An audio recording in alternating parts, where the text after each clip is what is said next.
Ei, bebezinho, eu sou o oráculo. Se você achou que eu ia aliviar para o outro lado da moeda podre da política brasileira, achou errado. Aqui o chicote estala para todo mundo que usa a faixa presidencial como babador. Me pediram o raio-x completo, o exame de corpo de delito do mito, do capitão, do homem que prometeu salvar o Brasil do comunismo, mas que entregou o país de bandeja para o Centrão e tentou contrabandear joias na mochila de assessor.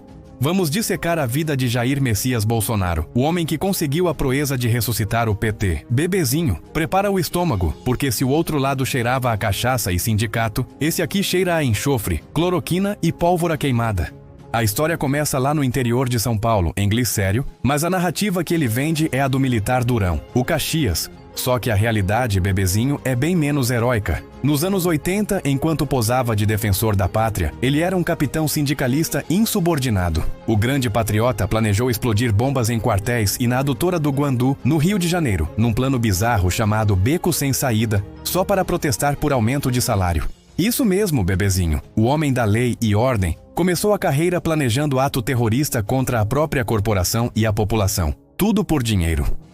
Foi julgado pelo Superior Tribunal Militar, condenado na primeira instância e numa daquelas pizzas que só o Brasil assa, foi absolvido depois, mas convidado a se retirar. Foi para a reserva remunerada aos 30 e poucos anos. Mamou na teta do Estado Jovem sem nunca ter ido para uma guerra, sem nunca ter comandado nada relevante. Um mau militar, como disse o próprio general Ernesto Geisel na época. Aí ele descobriu o melhor emprego do mundo, deputado federal do baixo clero. Foram 27 anos. Bebezinho. Quase 3 décadas no Congresso Nacional sem fazer absolutamente nada de útil. Aprovou 2 ou 3 projetos irrelevantes em quase 30 anos. Ele era o cara que ficava no fundo do plenário gritando. O bobo da corte que a gente tolerava porque era engraçado ver ele xingar. Durante esse tempo todo, ele aprendeu o esquema. Colocou a família toda na política. A ex-mulher, os filhos, todo mundo pendurado no cabide de emprego público. E aí surge a famosa rachadinha. A prática nojenta de contratar funcionário fantasma, gente que nem aparecia para trabalhar. Às vezes vendia açaí na praia e exigir parte do salário de volta. O Queiroz, aquele amigo íntimo que depositava cheques na conta da primeira-dama Michele, era o operador desse esquema mambembe. O homem que gritava, acabou a mamata, viveu da mamata a vida inteira, sustentando o clã com dinheiro de gabinete. Em 2018, o cenário perfeito se formou. O povo estava com nojo do PT, e ele, oportunista de primeira, surfou na onda. Vendeu-se como o outsider, o cara de fora do sistema. Mentira deslavada. Ele era o sistema, estava lá dentro criando teias de aranha há décadas. Mas com o advento do Zap Zap e a facada que levou, que o livrou dos debates e o transformou em mártir instantâneo, ele ganhou. E aí, bebezinho, o Brasil conheceu o caos.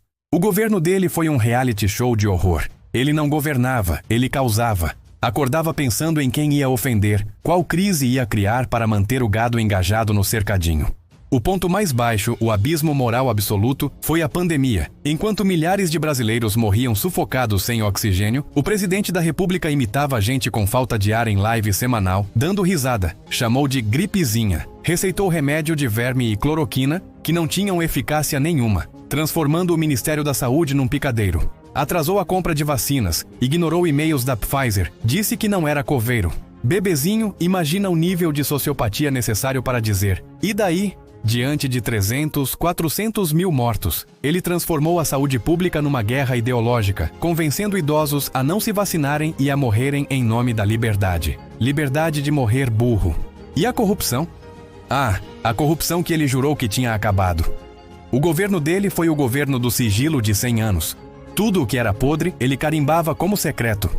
Trocou o comando da Polícia Federal diversas vezes para proteger os filhos das investigações. Quando o filho Flávio, o Willy Wonka, da loja de chocolates que lavava dinheiro, começou a ser investigado, o pai moveu céus e terras, interferiu em órgãos de controle, destruiu a autonomia das instituições só para livrar a cara da prole. E o discurso contra o "toma lá, dá cá"? Bebezinho, ele se casou com o Centrão, entregou o cofre do país para o Valdemar Costa Neto e o Ciro Nogueira. Criou o orçamento secreto, o maior esquema de compra de votos institucionalizado da história, onde bilhões sumiam sem ninguém saber para onde iam. Muito pior e mais opaco que o mensalão. Comprou apoio para não sofrer impeachment. O mito também era um deslumbrado. Usava o cartão corporativo para gastar milhões em motociatas, férias, lanches e sabe-se lá mais o quê. Tudo sob sigilo. E no final do mandato, a cereja do bolo podre, o caso das joias sauditas. O homem simples, que comia pão com leite condensado na mesa suja, tentou entrar no país com milhões de reais em diamantes escondidos na mochila de um assessor. E depois tentou dar carteirada para liberar a muamba na alfândega. Tentou tungar o patrimônio público, bebezinho. Joias que eram presentes de Estado, ele queria para o acervo pessoal da dona Michele. Um comportamento de muambeiro de quinta categoria travestido de estadista. Ele também destruiu a imagem do Brasil lá fora. A Amazônia pegando fogo e ele brigando com o mundo, dizendo que era mentira, demitindo o cientista do INPE, que mostrava os dados de desmatamento, isolou o Brasil, virou pária internacional. Ninguém queria tirar foto com ele no G20. Ele ficava comendo pizza na calçada em Nova York porque não tinha se vacinado. Uma vergonha alheia continental. E não podemos esquecer a covardia. Ele incitou o ódio, armou a população com decretos de armas que beneficiaram o crime organizado e as milícias. Aliás, a relação dele com a milícia do Rio de Janeiro é outro capítulo obscuro, vizinho de assassino de vereadora, homenageando matadores de aluguel na Câmara. Quando perdeu a eleição em 2022, o machão, o imbrochável, entrou em depressão, parou de trabalhar, se é que trabalhava, e ficou chorando no palácio. Não teve a hombridade de passar a faixa. Fugiu para a Flórida antes do mandato acabar, com medo de ser preso. E lá de longe viu o gado dele destruir Brasília no 8 de janeiro, numa tentativa de golpe tabajara que ele alimentou por 4 anos com mentiras sobre as urnas eletrônicas. Urnas, aliás, que o elegeram por 30 anos e que ele nunca questionou quando ganhava. Hoje ele está inelegível. O Tribunal Superior Eleitoral cassou os direitos políticos dele não por uma grande conspiração, mas porque ele usou a estrutura do Estado, convocou embaixadores para contar mentiras sobre o sistema eleitoral do próprio país.